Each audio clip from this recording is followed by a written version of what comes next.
안녕하세요. 스크래치로 배우는 머신러닝 이혜리입니다. 우리는 지금까지 스마트 교실을 구현하기 위해 데이터를 모으고 학습시키는 과정을 해보았습니다. 학습이 잘 되었는지 한번 확인을 해볼게요. 네, 학습이 되었네요. 우리 명령을 입력해서 제대로 동작하는지 살펴보겠습니다. 선풍기를 켜주세요. 네, 87%의 정확도로 팬 온으로 인식되었어요. 선풍기 꺼. 네, 85%의 정확도로 팬 오프로 인식되었습니다. 램프 켜줄래요? 라고 입력해 보았습니다. 네, 램프 온으로 인식되었네요. 램프를 꺼주시기 바랍니다. 라고 할게요. 네, 램프 오프로 인식되었네요. 인식이 비교적 잘 되었습니다. 그러면 우리 프로젝트로 돌아가기 해서 이제부터 본격적으로 스크래치 프로그램을 만들어 보겠습니다. 만들기 클릭, 스크래치 3 클릭. 화면이 아까와 다르죠? 아까는 머신러닝 모델이 만들어지지 않은 상태였고 지금은 머신러닝 모델이 만들어져 있기 때문에 우리가 머신러닝에서 사용할 수 있는 이런 회색 블럭들에 대한 안내도 되어 있고 바로 스크래치 3 열기로 들어갈 수 있게 되어 있어요.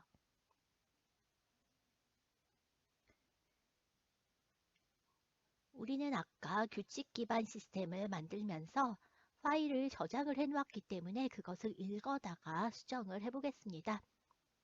파일에 가서 Load from my computer 클릭하고 아까 저장해 두었던 스마트 클래스룸을 가져올게요.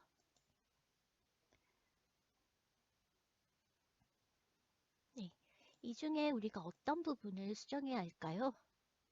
아까 같은 경우에는 대답이 정확하게 선풍기 떼고 켜줘와 일치할 때만 선풍기가 돌아갔어요. 하지만 이번에는 선풍기 켜줘, 선풍기 켜주세요, 선풍기 켜줄래? 선풍기 켰으면 좋겠어, 뭐 너무 더워. 이런 명령들이 들어왔을 때 다 선풍기가 돌아가게끔 만들고 싶은 거죠. 그러니까 이 부분을 우리는 새로 생긴 머신러닝 블럭을 이용해서 수정을 해보겠습니다. 대답을 선풍기 켜줘와 비교할 게 아니고 팬 온과 비교할 건데 대답이 머신러닝 모델을 거쳐서 나온 결과값이 만약에 팬 온이라면 선풍기를 켤 거예요. 마찬가지 방법으로 나머지도 이제 똑같이 해보겠습니다. 이 비교하는 부분에서 우리가 이것과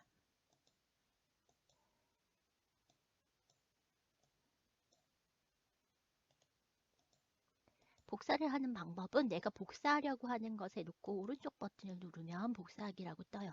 블럭 전체를 복사하고 싶으면 여기 만약 여기에 놓고 복사를 한다면 이 전체가 복사가 돼요. 이만큼이.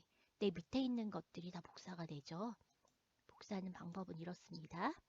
우리는 여기는 팬 온이었고 턴 팬 오프 신호를 보내기 위해서는 팬 오프를 받아야겠죠. 턴 램프 온을 보내기 위해서는 램프 온을 받아야 되고요. 턴 램프 오프 신호를 보내기 위해서는 램프 오프를 받아야 돼요. 우리는 단순히 이 네 부분만 수정을 해주었습니다. 실행을 해보겠습니다. 네, 실행을 하고 명령을 넣어 볼게요. 램프 켜주면 좋겠어. 램프가 켜졌네요. 너무 밝아 인식할 수 있을까요? 와, 제가 훈련시킨 데이터들과 너무 동떨어진 데이터라서 엉뚱하게 동작을 하고 있어요. 선풍기 꺼줘. 선풍기 끌게요. 그리고 램프도 전등 꺼. 할게요. 네, 꺼졌어요. 잘 동작을 하고 있죠. 다시 끄고 돌아가겠습니다. 이번엔 뭘 해볼 거냐면 우리가 텍스트 인식하기 레이블 말고 텍스트 인식하기 정확도라는 게 있어요. 이 정확도는 아까 93%의 정확도로 턴 온, 92%의 정확도로 turn off 이런 식으로 결과가 나왔었잖아요. 그때 말하는 정확도예요. 우리는 선풍기를 켜라고 인식되었을 때 무조건 선풍기를 켜는 게 아니라 정확도가 어느 정도 이상이 될 때만 선풍기를 켜고 싶어요. 그리고 정확도가 너무 낮으면 잘 이해를 하지 못했어요. 다시 명령을 입력하세요 라고 메시지를 보내주고 싶어요. 한번 만들어 보겠습니다. 이 정확도는 우리가 감지한 대답을 머신러닝 모델에 넣었을 때 나오는 결과값이겠죠? 이 값을 비교를 할 거예요. 이 값을 무엇과 비교를 할 거냐면 우리가 70보다 작으면 다시 말씀해 주세요 라고 할 거고요. 70 이상이면, 그러니까 70보다 크거나 같으면 명령을 수행할 거예요. 그러니까 우리는 만약 뭐뭐라면 아니면 블럭이 필요하겠죠. 네, 이 블럭이 필요해요. 그래서 우리가 이렇게 정확도가 70보다 작으면 뭐라고 말한다고 했죠? 명령을 다시 입력하세요 라고 말하고 아무것도 하지 않을 거예요.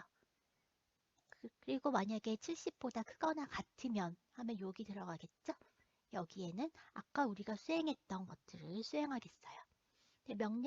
명령을 입력하세요 라고 묻고 기다리기는 여기 들어가면 안 되겠죠? 이건 어디 있어야 해요? 항상 대답을 듣기 전에 여기 있어야 해요. 명령을 한번 물어보고 그 대답의 정확도가 낮으면 다시 입력하세요 하고 다시 돌아가서 명령을 입력하세요 하고 나오겠죠. 만약에 정확도가 70보다 크거나 같으면 각각의 명령을 수행하게 됩니다. 한번 실행을 해보겠습니다. 선풍기를 켜줬으면 좋겠어요 라고 할게요. 아무것도 못하고 있네요. 너무 더우니까 선풍기 켜 할게요. 네, 이번에는 인식을 했어요. 우리 잠깐만 멈추고 다시 한번 수정을 해볼게요. 이 경우에는 지금 아무것도 수행을 하지 않았죠. 않은 것처럼 보이죠. 하지만 우리가 아까 선풍기를 꺼라고 인식했을 수도 있어요. 왜? 선풍기가 꺼 있는 상태에서 아무런 반응도 나타나지가 않았어요. 그죠? 그러면 우리가 이 정확도를 화면에 출력해 볼 수 있을까요? 정확도를 출력하려면 일단 이 값을 어떤 변수라는 거에 저장을 해야겠죠? 우리 정확도라는 변수를 한 개 만들어 볼게요. 변수에서 변수 만들기 해서 정확도라고 쓰고 이 정확도 값을 화면에 이렇게 출력을 해볼게요. 실제 정확히 작동되는지 저도 보고 싶어요. 그러면 정확도 값을 뭐뭐로 정하기라고 이 안에다가 넣을게요. 이렇게 정해야겠죠? 그리고 우리는 정확도가 만약에 70보다 작으면 이렇게 만들어야 돼요. 다시 한번 실행을 해보겠습니다.